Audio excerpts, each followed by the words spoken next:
Alors, bonsoir à tout le monde. On va parler aujourd'hui d'un sujet qui est important, qui est intéressant. On va en parler, Bezrat Hashem, de Chag Shavuot. Normalement, je parle mardi sur la paracha, mais il y a beaucoup de sujets, c'est vrai, par rapport à la paracha qu'on peut parler pour Chag Shavuot. L'année dernière, si vous vous rappelez, j'ai parlé pour l'histoire de drapeau. Quel rapport entre le drapeau et Chag Matan Torah? Quel rapport entre les deux choses? On va pas les répéter les choses encore une fois. Aujourd'hui, je voulais parler surtout sur le thème qui s'appelle Chag Shavuot, Chag Matan Torah. Je voulais comprendre avec vous l'importance, surtout de nos jours aujourd'hui. Parce que aujourd'hui, si vous regardez autour de nous, qu'est-ce qui se passe en Israël, qu'est-ce qui se passe aussi en France, qu'est-ce qui se passe, on va dire, partout dans le monde, la haine qu'il y a contre Am Israël, comme tout le monde le sait, ça a commencé le jour de Matan Torah. Donc je voulais parler un peu plus de Matan Torah pour essayer de comprendre avec vous qu'est-ce qu'il y a derrière tout ça, pourquoi on est tellement détesté parmi le peuple, en fait, qu'est-ce qui s'est passé?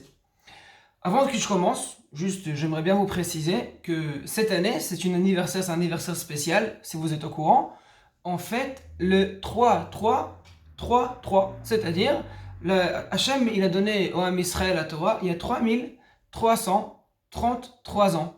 Donc c'est 3333, c'est intéressant. C'est un anniversaire qui tombe une fois tous les 1000 ans. La première fois, ça a tombé il y a 1100 ans, hein, si vous vous rappelez, c'était 2222. Alors moi, je n'étais pas là, mais s'il y a une personne parmi nous qui était là, il peut nous rappeler comment ça a été. Et pareil, 1000 années avant, c'était 1111 ans. Donc chaque 1000 années, ça tombe. La prochaine fois, il n'y aura pas. Parce que la prochaine fois, les 4, normalement, ça sera déjà après que Hachem il va renouveler le monde pour le Olam Haba. C'est un autre chiot qu'on va faire, Bezrat Hachem, une autre fois.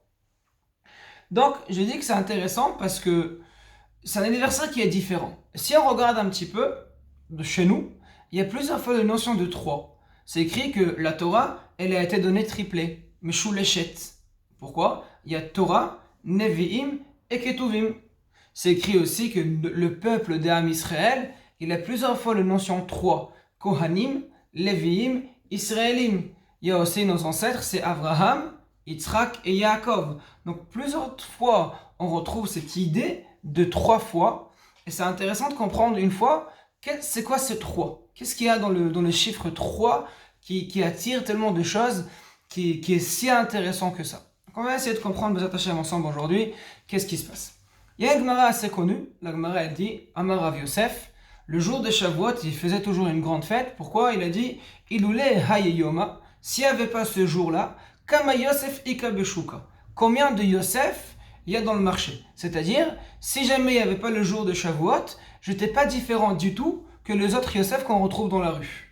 C'est intéressant parce que, en fait, il trouve la différence entre lui et les autres Yosef le jour de Shavuot. Et qu'est-ce qu'il y a spécialement le jour de Shavuot qui marque cette différence? C'est une question à essayer de comprendre, Bezrat Hashem, ensemble.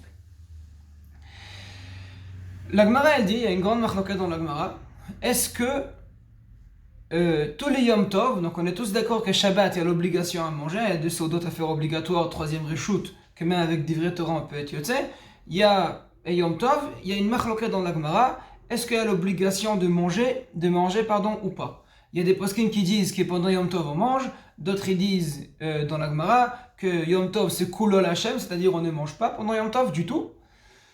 Et la Gemara là-bas elle dit que tout le monde semble d'accord que le jour de Shavuot, Chetio lachem et Chetio lachem. Donc il faut mélanger en fait entre lachem, c'est-à-dire côté matériel, le repas, la nourriture, les gâteaux au fromage, etc. Et Chetio lachem, c'est-à-dire l'étude de la Torah. Pourquoi je parle de ça? Parce que c'est écrit dans plusieurs endroits, en plusieurs reprises, que le jour de Shavuot, c'est comme Yom Kippour. Yom Kippour, Rosh Hashanah plutôt, c'est le jour qu'Hachem juge le monde entier pour décider qu'est-ce que chaque personne aura. Et le jour de Yom Kippour, c'est le jour de Teshuvah. Le jour de Shavuot, Hachem juge chaque personne par rapport à sa Torah. C'est-à-dire l'année suivante, l'année qu'elle va venir, l'année devant lui, quel aura son lien à lui, à chaque personne en particulier, par rapport à la Torah. Plus il était connecté, plus il a étudié, etc., il aura plus de mérite d'être dans l'étude de la Torah. D'accord? Donc ça dépend de la personne, à combien il est connecté avec la Torah, pour savoir quel est son mérite qu'il aura l'année pour la Torah. C'est pour cela, parmi les raisons, il y a plusieurs raisons. Parmi les raisons qu'on reste réveillé toute la nuit, qu'on fait la veillée, la veillée de Shavuot, c'est pour ça aussi. C'est pour montrer à Hachem que c'est vrai que toute l'année on n'a pas le temps. On est fatigué, la nuit on veut dormir, toute la journée on travaille, on court. Mais pendant Shavuot, on est là, on est avec la Torah, on va pas dormir, on reste réveillé, on étudie, on fait les tikkuns, on fait toutes les choses que nous on peut faire pour montrer notre connexion intense avec la Torah. C'est pour ça qu'on reste réveillé. Donc, dans ce cas-là, moi j'aurais pu expliquer qu'on fait Shavuot, selon tout le monde, c'est un jour de jeûne, comme Yom Kippour. En jeûne, on ne mange pas, on montre qu'on est connecté à 100% avec la Torah. Notre connexion, elle est vraiment infinie. Et maintenant, c'est pas ça, parce que j'arrête, j'y vais manger, je profite, je bois, je mange des bons gâteaux, je bois d'alcool, mais c'est un peu bizarre. Normalement, j'aurais dû dire que c'est pas comme ça. On aurait pu comprendre que, en fait, non. Pendant Shavuot, au contraire, on ne mange pas du tout. On reste en jeûne juste pour étudier et pas autre chose. Donc pourquoi exactement à Shavuot, on dit que c'est l'inverse. On dit que selon tout le monde, on est d'accord qu'il faut aussi profiter pour manger. Normalement, on aurait dû comprendre que ça ne doit pas être comme ça.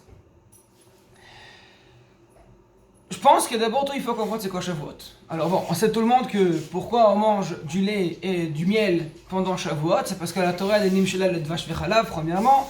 Deuxièmement aussi, parce que le jour qu'Hachem il a donné la Torah, les Juifs ne pouvons plus utiliser leur casserole, parce qu'avant matin Torah, on pouvait mélanger entre la viande et le lait. Du moment qu'Hachem a donné la Torah, c'est devenu interdit. Donc en fait, ils n'avaient plus de casseroles. C'est pour ça on mangeait que du lait.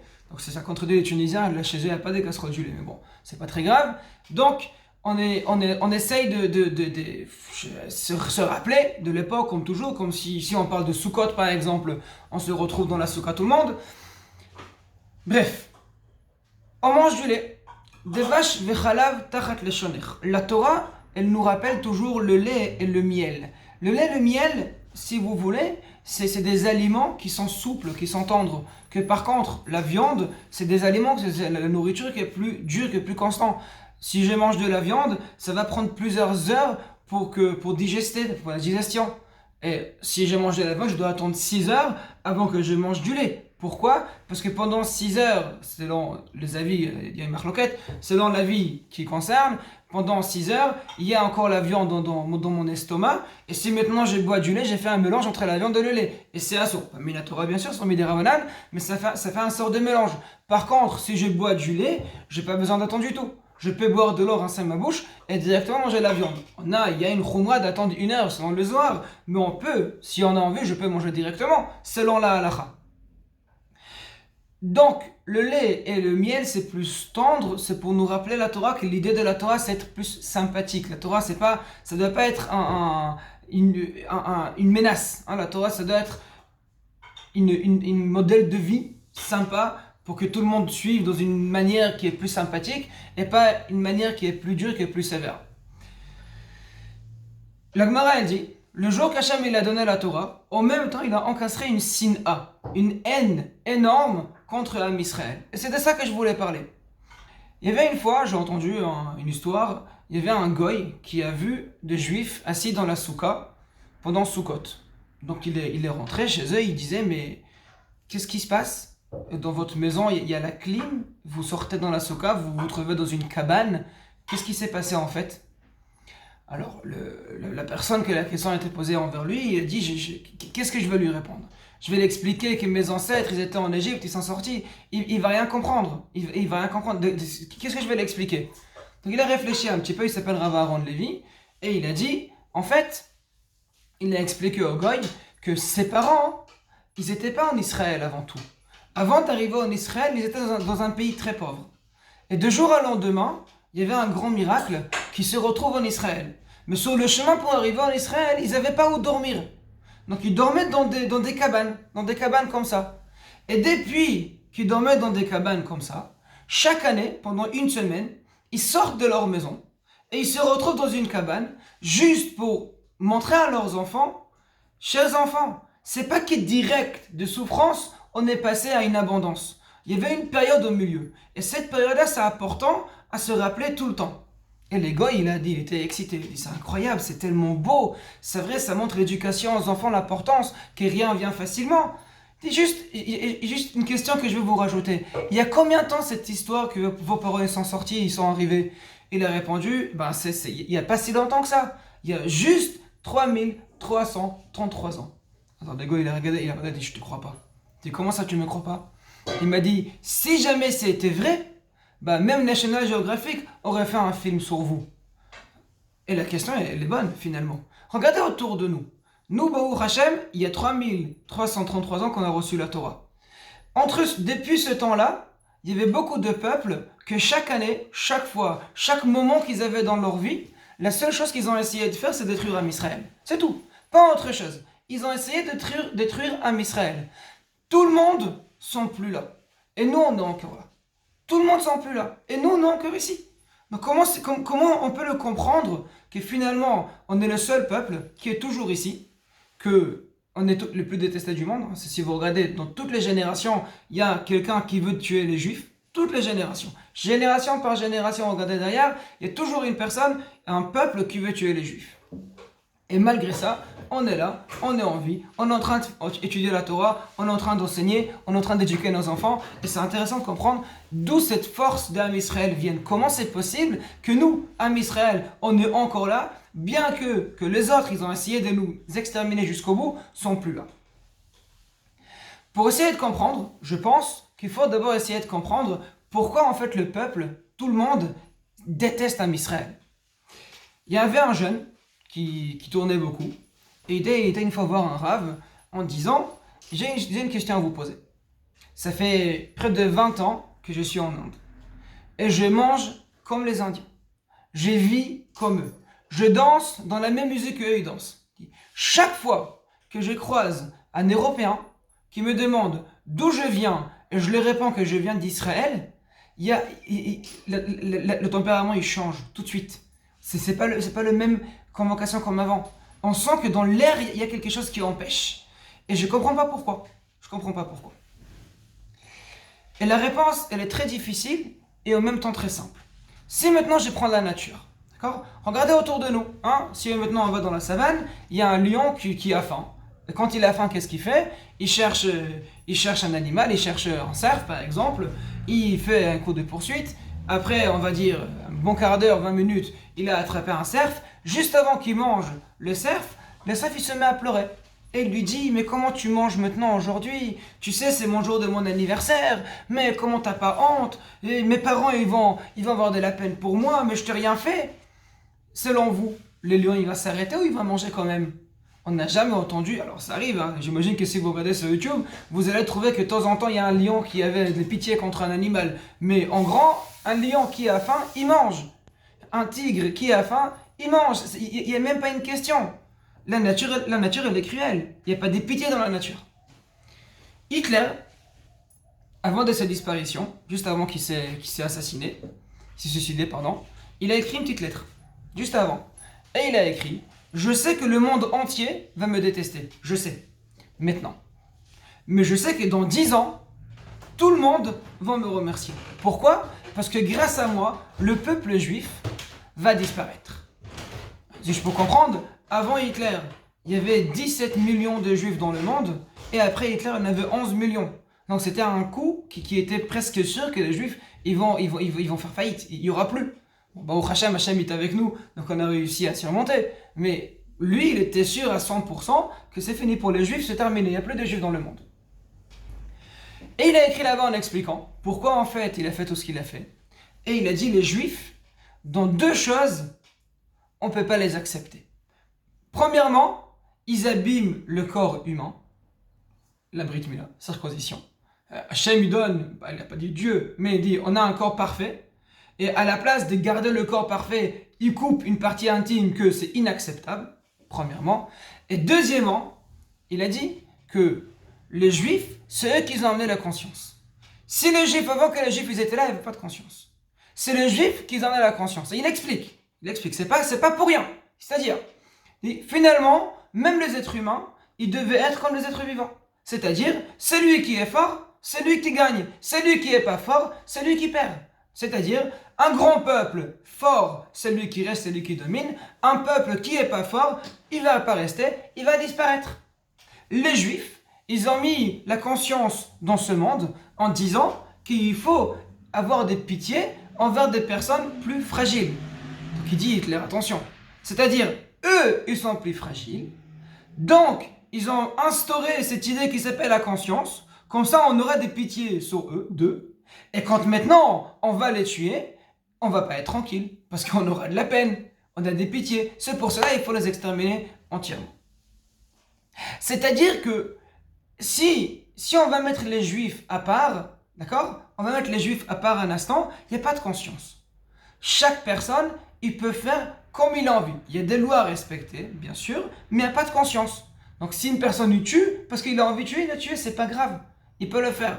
Et le peuple juif, il a rentré la conscience dans ce monde en disant, fais attention, t'es pas seul dans ce monde. Il y a un Dieu, il y a une personnalité, il y a une présence qui est plus élevée que toi, une présence divine, qu'elle conserve tout, qu'elle voit tout. Donc fais attention parce que t'es vu. C'est pas que tu es seul, c'est pas que tu peux faire tout ce que tu veux. Et ça, c'est les Juifs qu'ils ont instauré dans ce monde.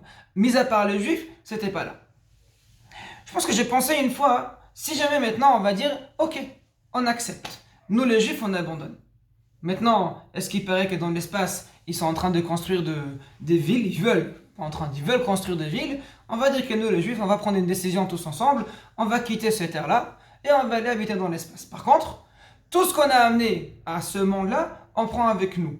Donc je me suis arrêté une fois, et je me suis dit, finalement, si nous, on va prendre avec nous tout ce qu'on a inventé, il n'y aura pas de monde. L'électricité, ça vient des Juifs. La lumière, ça vient d'un Juif. Le téléphone, ça vient d'un Juif. D'accord? Les ordinateurs, les premières, ça vient d'un Juif. Les avions, il y a un Juif qui était dedans aussi. Je continue. Je pense que toutes les inventions qu'il y a dans ce monde, je parle même pas de Facebook par exemple, alors moi je suis pas trop, mais Facebook c'est un Juif, c'est Mark Zuckerberg. Donc si maintenant on regarde un peu en grand, les Juifs ils dominent le monde. Grâce aux Juifs, le monde il est arrivé dans le stade qui est maintenant. Je pense que j'avais dit une fois, si on parle par rapport au prix Nobel, en proportion, c'est un pourcentage qui est énorme, c'est plus que 50% que les Juifs prennent.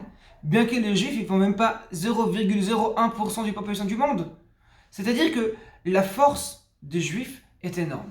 Et ça gêne les goïms. Pourquoi? Parce que pour le goïm, normalement, le peuple juif devrait plus être ici. Normalement, les Juifs devaient être déjà exterminés.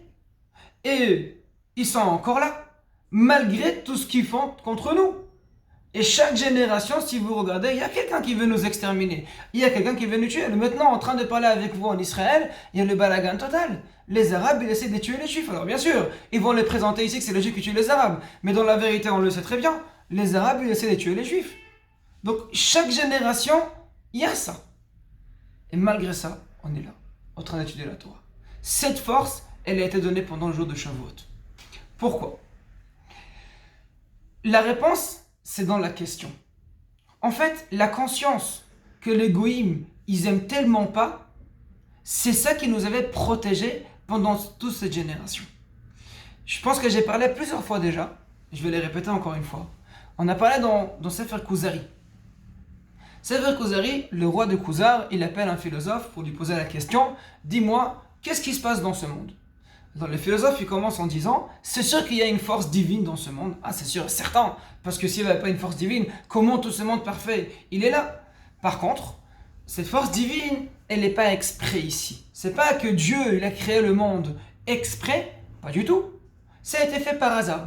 Donc Dieu, il était occupé, on va dire, il est en train de faire des choses. Et quand il a fait tout ce qu'il a fait, il y avait une sorte de conséquence qui s'est déclenchée sans faire exprès. Et comme le processus a procédé, à la fin de tout cet enchaînement qui a commencé à se faire, il y avait le monde qui est arrivé. Donc, si on veut dire Dieu il a créé le monde sans faire exprès, donc il ne fait pas attention à tout ce qui se passe dans ce monde, parce que ça ne l'intéresse même pas. Et pourquoi ils disent ça entre nous? C'est beaucoup plus simple de dire qu'Hachem exprès il a créé le monde.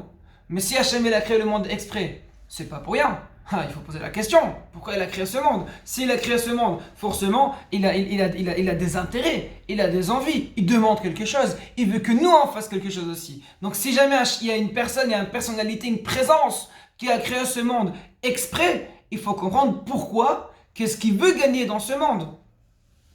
Donc il ne voulait pas accepter ça. D'accord? Nous, notre travail et notre objectif, c'est arriver à cette conclusion disant que Hachem il a créé ce monde simplement parce qu'il nous demande à nous, à chaque personne qui est dans ce monde et encore plus à ses enfants, les juifs, il demande de comprendre que ce monde-là, il n'est pas là par hasard. Il est là parce qu'il y a un processus à faire. Il y a un travail à accomplir ici. Et notre travail, en grand, c'est embellir les noms de Hachem. Comment on peut embellir le nom de Hachem? C'est avec la faisance des mitzvot. Quand on fait les mitzvot, quand on fait chaque chose qu'on va faire dans ce monde, on va embellir Kadosh Baruch Hu. Donc notre travail, c'est embellir Hachem. Et comment on pourra embellir? C'est l'étude de la Torah. Donc le jour des Shavuot, qu'Hachem il a donné la Torah à Israël, il a donné la possibilité de changer le monde. Parce qu'avant qu'on ait eu la Torah, on avait la possibilité d'étudier la Torah, mais c'est pas pareil. Parce que la Torah était encore dans le ciel. Donc si une personne il voulait étudier la Torah, c'était pas dans la même manière. C'était une manière très lointaine. C'était une manière très loin. C'était de l'autre côté du monde. C'était pas ici, c'était pas accessible. Il fallait travailler beaucoup plus dur. Il fallait être Abraham Avinu pour le faire. D'accord? Hachem il a donné la Torah le jour des Shavuot, après la grande discussion qu'il y avait entre Moshe et Akadosh Baruch Hu. Au moment que Béné Israël ils reçoivent la Torah, ils ont reçu cette possibilité d'amener le monde à son but. Okay? Et finalement, si le monde il va arriver à son but, est-ce qu'il y aura encore de la place pour tout le tromperie qu'il y a dans ce monde? Est-ce qu'on pourra encore dire Dieu il n'existe pas? Est-ce qu'on pourra encore dire que les averot et les mitzvot ça change pas? Il faut juste demander pardon et après on fait tout le bêtise qu'on veut faire? Impossible. Parce que si la Torah elle est là, la Torah nous montre qu'est-ce qui est moutard et qu'est-ce qui est assourd, qu'est-ce qui est bon et qu'est-ce qui est pas bon. Et ne me dites pas que pour nous la Torah c'est la Torah et pour les goïms c'est les autres Torot. Parce que dans le Nouveau Testament et dans le Coran, dans le 2, c'est écrit clairement qu'Hachem il a donné la Torah aux Juifs. À part que bon, Hachem il s'est fatigué, et toutes leurs bêtises qu'on va pas les répéter maintenant. C'est bien d'accord. Mais tout le monde, toutes les religions dans ce monde acceptent qu'Hachem il a donné la Torah aux Juifs et c'est par cela que tout a commencé. D'accord? Donc, quand Hachem il a donné la Torah à Israël, c'est pour demander quelque chose. C'est pour que chacun il travaille sur la Torah pour pouvoir avancer, pour pouvoir changer le monde, pour pouvoir se changer à lui-même. Et c'est là que je voulais essayer de comprendre avec vous exactement. Qu'est-ce qui se passe dans la Torah? D'accord? On a dit que la Torah, elle fait 3 parties. Torah, Nevi'im, Ketuvim. La Torah, elle était donnée à Israël qui fait 3 aussi. D'accord? Qui fait Kohanim, Leviim, Yisraelim. Il y a aussi, chez nous, il y a Abraham, Yitzhak et Yaakov. Donc on a beaucoup de fois la notion de 3 qui revient. Si vous voulez, le numéro 3, c'est un numéro qui est intéressant. Un numéro 3, c'est un numéro qui revient. C'est-à-dire, en fait, 1, c'est un numéro qui est seul. 2, c'est le double des 1. 3, c'est un rien du tout. D'accord? Parce que un 3, il se divise seulement par 3. Un 3, il ne pourra pas se diviser par 2. D'accord? 4, on avance, ça commence, c'est une multiplication par rapport au numéro 2. Et si on avance par la suite. Par contre, un numéro 3, c'est un numéro qui est toujours à part. D'accord? C'est un numéro qui est impair. Et c'est un numéro qui est toujours à part. Un 3, si vous voulez, c'est un mélange qu'il y a entre 2 mondes. Parce que finalement, si on parle ici maintenant, il y a le monde spirituel et il y a le monde matériel. Notre travail dans ce monde, comme on a parlé plusieurs fois, c'est mélanger ce monde matériel avec le monde spirituel. Donc aussi, on va parler autrement. Oraita, Kuchabrichu, Ve Israël, Chadou. C'est-à-dire, la Torah, Dieu et Am Israël, ça fait une seule unité. Parce que notre travail, c'est prendre le matériel qui est si bas qu'Hachem il a mis dans ce monde et on doit le mettre spirituel. On doit sanctifier et purifier tout ce qu'Hachem il a mis dans ce monde. D'accord? Donc, notre travail, on se rajoute encore les deux autres éléments pour faire un complot de trois, pour pouvoir, avec ça, essayer, dans tous les cas, arriver au but qu'Hachem il a fixé à ce monde. Comment on pourrait arriver à ce but-là qu'Hachem il a demandé? Si on étudie la Torah. Parce que le moment que la personne elle étudie la Torah, il va sanctifier le monde automatiquement. Et on raconte qu'une fois il y avait Rav Israël Yaakov Kanevski, le Stapler, il est en train de marcher dans la rue, ou le Chazon Ish, pardon, c'est le Chazon Ish qui est en train de marcher dans la rue, et il s'est arrêté dans un endroit, il a dit, ici, il y avait deux jeunes qui ont étudié la Torah. Parce que le moment qu'une personne étudie la Torah, où il va, ça n'a pas important l'endroit, il va automatiquement sanctifier cet endroit. Il va purifier l'endroit, le makom. Et comme il va purifier le makom, l'endroit il n'est pas pareil. Il a changé. Et comme l'endroit il a changé, automatiquement, ça laisse une trace, ça marque l'endroit qu'il va étudier. D'accord? Donc, Hachem il nous demande, avec cette force qu'il a donnée, la Torah, c'est changer le monde. Il est venu, Rav Yosef, il a dit, Ilulei hayoma, s'il n'y avait pas le jour de Shavuot, Kama Yosef ika beshuka. Finalement, j'aurais pu rien changer. Seulement grâce au jour de Shavuot, qu'Hachem il a donné la Torah, il a donné à chaque personne la possibilité de changer le monde. C'est là que j'ai pu arriver au niveau que je suis maintenant, il dit Rav Yosef. Et finalement, c'est chacun.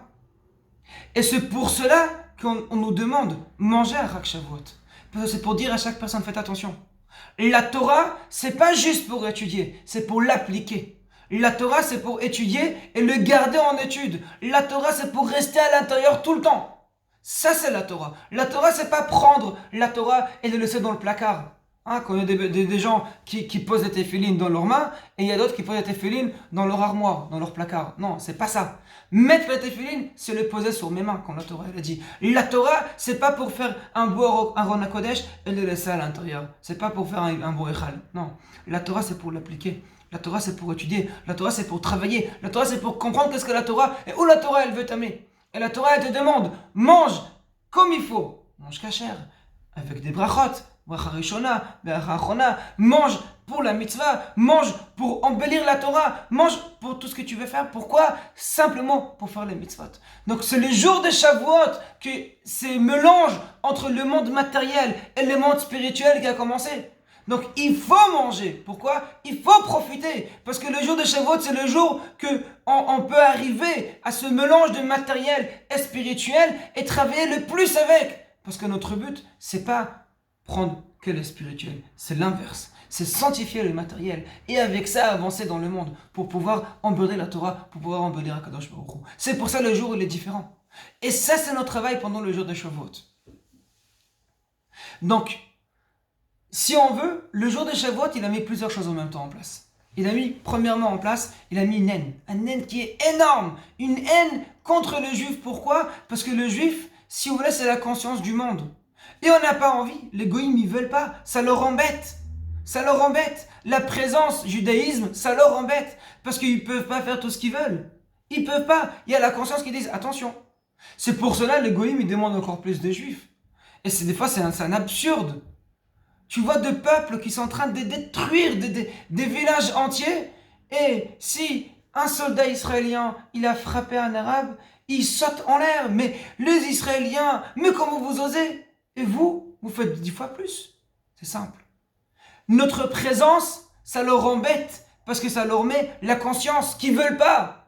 Alors chaque instant et chaque moment qu'ils vont pouvoir nous attaquer contre notre conscience, ils vont le faire. Parce que c'est encastré dans leur corps, dans leur cœur c'est encastré. Et chaque fois qu'ils peuvent surmonter contre notre conscience, que nous, on les oblige à avoir cette conscience, ils vont le faire immédiatement, sans réfléchir deux fois. Et en même temps, le jour de Shavuot, ça donnait à chaque personne dans ce monde la possibilité à sanctifier les mondes et à changer les mondes.